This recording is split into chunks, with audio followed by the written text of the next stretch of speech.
Bonjour, bienvenue sur Résumar. Ici, on te fait vite fait les résumés de tes séries préférées. Donc, abonne-toi, active la cloche de notification pour ne rien rater et partage la vidéo pour nous soutenir. Merci, ça nous fait plaisir. Let's go. Gustavo fixe Pedro et lui demande froidement « Pourquoi tu es ici ?»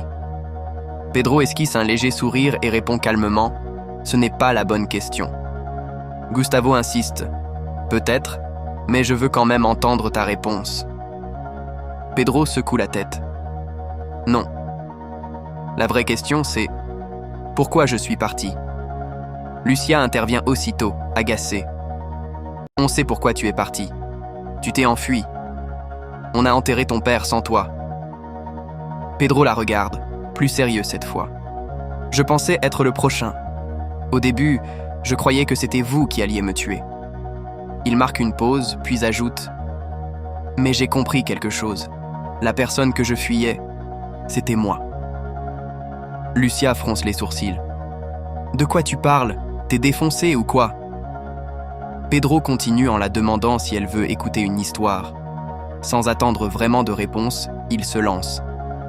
Il raconte qu'il était dans un bar, qu'il buvait énormément. Un soir, une serveuse s'est approchée de lui. Elle a commencé à lui parler. Puis, petit à petit, il l'a invitée à sortir. Lucia l'interrompt. « Donc, t'as rencontré une femme ?» Pedro hoche la tête. « Oui, on est sortis ensemble. Elle m'a aidé à arrêter de boire, à devenir quelqu'un d'autre. » Lucia lâche un rire nerveux. « Tu racontes n'importe quoi. Dis-nous plutôt pourquoi t'es revenu ici. » L'atmosphère devient lourde. Pedro n'est plus le même. Mais la vraie raison de son retour reste encore floue. Pedro les regarde calmement et précise qu'il n'est pas revenu pour créer des problèmes. « La seule chose que je veux, c'est mon argent, mon héritage. Vous l'avez, non ?» Lucia garde son sang-froid et répond qu'elle va s'en occuper. « Je contacte Guy XIII et d'ici 1 ou 2 jours, c'est réglé. » Pedro acquiesce. « D'accord, donnez-moi ce qui me revient et je m'en irai. » Lucia, méfiante, lui demande alors s'il l'a amenée. Pedro répond « Oui, elle s'appelle Soledad, qu'il l'a amenée parce qu'ils vont se marier et il passera dans 2 ou 3 jours pour prendre l'argent et s'en aller. » De son côté, Franklin reprend conscience dans une pièce sombre. Il est attaché, incapable de bouger. La lumière clignote par intermittence, rendant l'atmosphère encore plus oppressante. En regardant autour de lui, il distingue une autre silhouette. C'est Léon, lui aussi capturé et ligoté. Paniqué, Franklin commence à crier, appelant à l'aide. Soudain, la porte s'ouvre. Teddy entre. Calme, froid. Il s'avance sans un mot et se rapproche de Léon, comme s'il évaluait la situation. Franklin, perdu, lui lance « T'es qui ?» Mais Teddy ne répond pas. Alors que Teddy s'apprête à sortir, Franklin insiste. « Pourquoi tu nous as enlevés ?» Teddy s'arrête un instant, puis répond d'une voix glaciale « T'as merdé, Franklin ?» Léon reprend peu à peu ses esprits. Franklin se tourne vers lui, inquiet. « Ça va ? Comment ils t'ont eu ?» Léon, encore sonné, explique « Je rentrais. Un blanc m'a arrêté pour demander son chemin, et après, plus rien. » Franklin fronce les sourcils. « T'as vu son visage ?» ?»« Non, » répond Léon. À ce moment-là, la porte s'ouvre. Teddy apparaît. En le voyant, Léon explose de colère et lui crie dessus en lui disant de le détacher. Mais Teddy ne réagit pas. Il sort, puis revient avec un bâton électrique. Sans hésiter, il commence à frapper Léon. Franklin panique. « Arrête !» Teddy se tourne alors vers lui, froid. « Raconte-moi la descente de police. » Franklin fait mine de ne pas comprendre. « De quoi tu parles ?» Teddy approche le bâton de lui, menaçant. Franklin cède immédiatement. « C'est à cause d'Avi. On est allé chez lui pour acheter la marchandise, et la police a débarqué. On s'est barré direct. » Teddy le fixe puis demande « Toi, t'as réussi à fuir, mais pas lui, c'est ça ?» Franklin acquiesce, tendu. « Oui. » La tension est à son comble.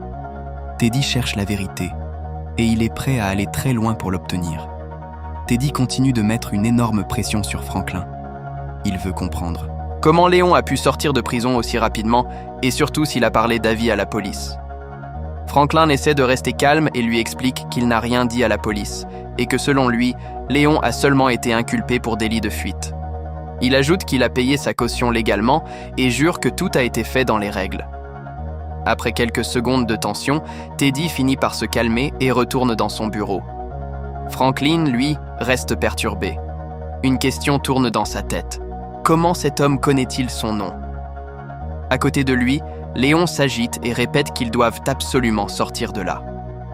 Pendant ce temps, Kevin passe chercher Franklin pour qu'ils partent à Oakland, mais Franklin est introuvable. Jérôme, surpris, lui dit qu'il pensait justement qu'il était déjà parti avec lui. Au même moment, la petite amie de Léon vient également le chercher. Mais lui non plus n'est pas là. Petit à petit, l'inquiétude grandit autour de leur disparition. Pendant ce temps, Lucia décide de passer à l'action. Elle va à la rencontre des jeunes vendeurs qui travaillent pour Franklin et leur demande de l'aider à rencontrer leur patron. Selon elle, ils pourraient tous s'entraider et faire du business ensemble. Teddy demande à Franklin que lui, Teddy, il est qui? Teddy continue de mettre une pression énorme sur les deux garçons. La tension devient insupportable. Pour pousser Franklin à parler, il menace carrément de tuer Léon sous ses yeux. Léon panique, Franklin aussi. Voyant que Teddy est prêt à passer à l'acte, Franklin finit par craquer et hurle « Tu es le fournisseur d'avis !» Un lourd silence tombe dans la pièce. Franklin, encore sous le choc, regarde Teddy avec incompréhension. Puis, il réalise soudain quelque chose. Il le fixe et demande « Attends, c'est toi le fournisseur? Le type que cherchais depuis ?» À cet instant, Franklin comprend enfin dans quoi il est réellement tombé. Et surtout à quel point Teddy est dangereux. Franklin reprend doucement son calme et tente de retourner la situation à son avantage. Il regarde Teddy droit dans les yeux et lui dit « On peut faire affaire ensemble ».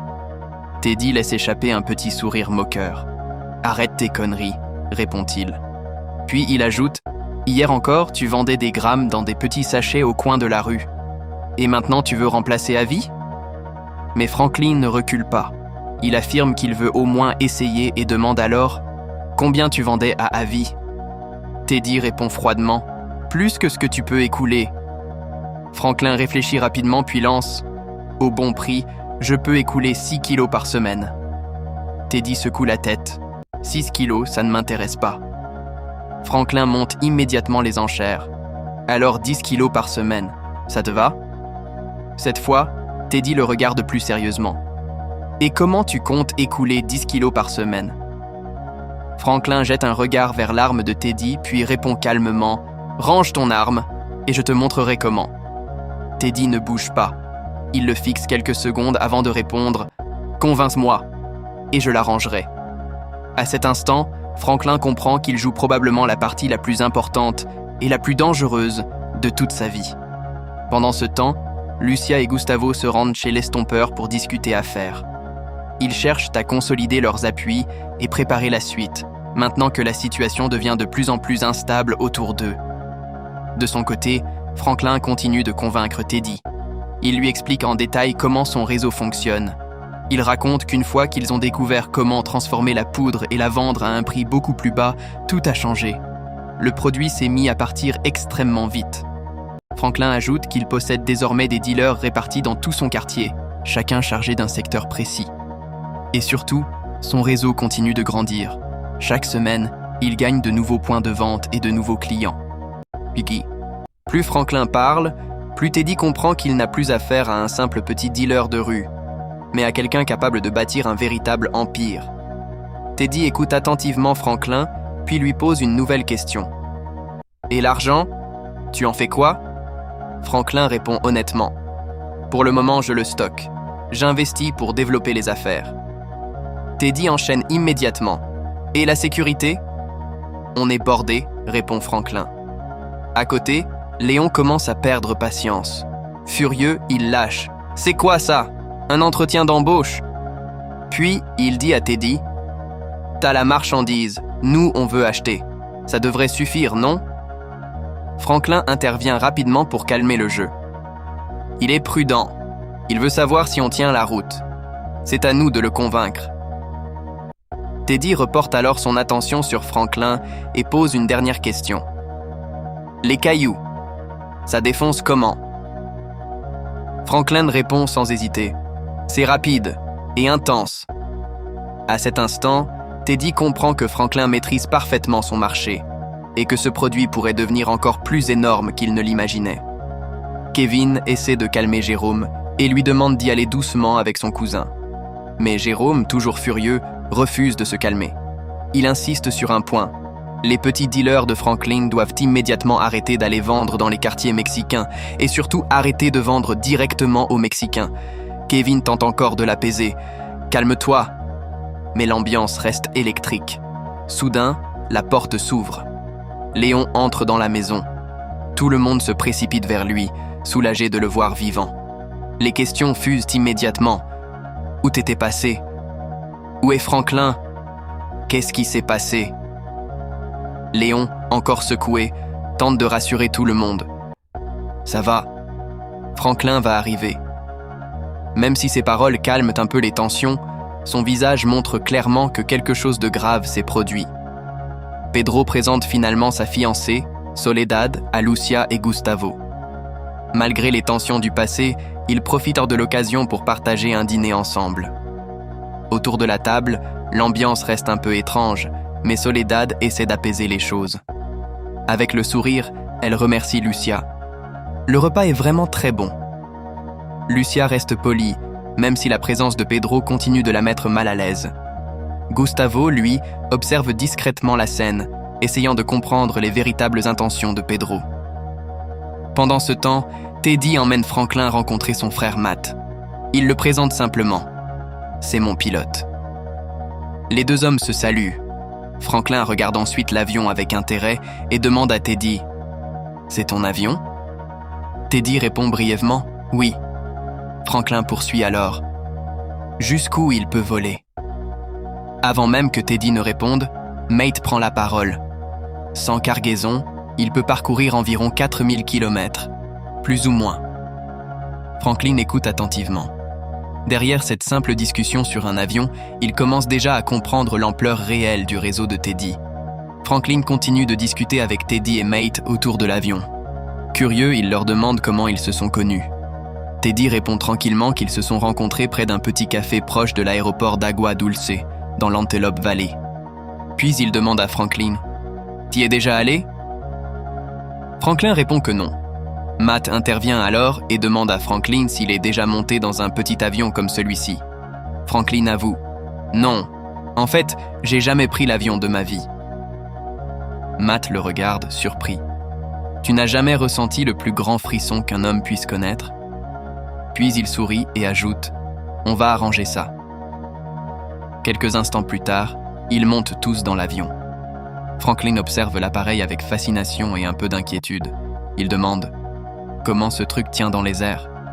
Matt répond aussitôt, amusé « Grâce à la chance. » Teddy le corrige immédiatement « Grâce à la physique. » Franklin, toujours nerveux, demande ensuite « Vous vous êtes déjà écrasé ?» Mate répond calmement « Oui. » Teddy soupire et précise rapidement que son frère plaisante. Mate éclate légèrement de rire avant de dire à Franklin « Détends-toi, quand je pilote, je suis le meilleur. » Même s'il essaie de rester calme, Franklin comprend qu'il est en train d'entrer dans un monde totalement nouveau, bien plus grand que les rues où il vendait jusque-là. L'avion finit par décoller, et pendant le vol, l'ambiance devient beaucoup plus légère. Teddy, Mate et Franklin se taquinent, plaisantent, et pour la première fois depuis longtemps, Franklin profite réellement du moment. L'expérience le marque profondément. Lui qui n'avait jamais quitté son quartier découvre soudain un autre monde. Après le vol, Teddy le raccompagne. Avant qu'il parte, il lui dit qu'il paiera les réparations de sa voiture. Mais Franklin refuse. « Laisse tomber la voiture. Moi, je veux surtout ton produit. » Teddy hoche la tête puis demande « Dans 2 jours, tu seras prêt ?» Franklin répond sans hésiter « Oui. Je prendrai 10 kilos pour 10 000. » Puis Franklin devient plus sérieux. Il explique à Teddy qu'il comprend pourquoi il l'a kidnappé plus tôt. Il voulait savoir à qui il avait affaire. Mais il pose ensuite ses conditions. À partir de maintenant, plus d'embrouilles, plus de coups tordus. S'ils travaillent ensemble, chacun doit être réglo avec l'autre. Franklin ajoute alors « Mais si tu essaies de m'entuber ou si tu touches à un des miens, ça se passera mal pour toi. On est d'accord ?» Teddy sourit légèrement. Bien sûr, Franklin. Puis les deux hommes se séparent. Franklin rentre ensuite chez son oncle Jérôme. À peine arrivé, il découvre tout le monde réuni, inquiet, en train de l'attendre. Franklin les regarde et dit simplement « J'ai une sacrée histoire à vous raconter ». Puis il annonce avec assurance « On va bientôt jouer dans la cour des grands ». Kevin, méfiant, lui demande « Donc on fait confiance à un blanc qui vous a kidnappé ?» Franklin répond avec un léger sourire « On peut voir ça comme ça ». Louis comprend immédiatement ce que cela implique et demande « Ça veut dire que je vais devoir passer encore plus de temps au labo, hein ?» Franklin acquiesce « On va tous devoir mettre la gomme. » À cet instant, toute l'équipe réalise que leur business vient de passer à un niveau supérieur, avec tout le danger que cela implique. Lucia profite d'un moment seul avec Pedro pour lui parler franchement. Elle veut comprendre jusqu'où il est prêt à aller. Elle lui demande alors si sa fiancée connaît réellement la vérité sur leurs affaires. Pedro répond calmement « Elle va devenir ma femme. Bien sûr qu'elle sait ce que je fais. » Lucia le regarde, sceptique. « Tu la connais depuis seulement quelques mois et tu lui fais déjà confiance à ce point ?» Pedro répond sans hésiter « Oui.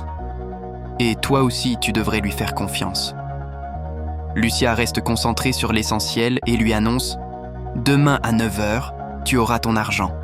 Après ça, tu pourras partir. » Mais Pedro secoue la tête. Il lui explique que Soledad ne se trompe pas sur lui, qu'il veut enfin devenir son propre patron. Lucia lui souhaite alors bonne chance et lui dit qu'El Paso serait un bon endroit pour recommencer une nouvelle vie.